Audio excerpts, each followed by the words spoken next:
كيف نعرف أننا نكون مرضيا عند الله سبحانه وتعالى؟ رضا الله عز وجل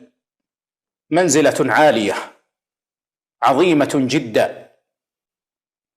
وإنما يحصل رضا الله عز وجل بتحقيق توحيده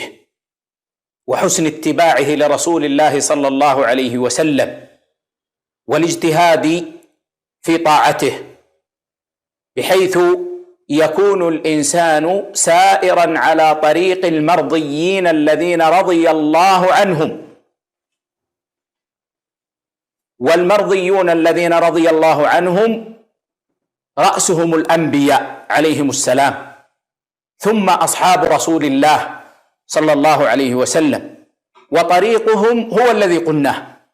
تحقيق التوحيد والحرص عليه وتعظيمه، تعظيم التوحيد ومحبة التوحيد ومحبة الموحدين والثناء على التوحيد وعلى أهله،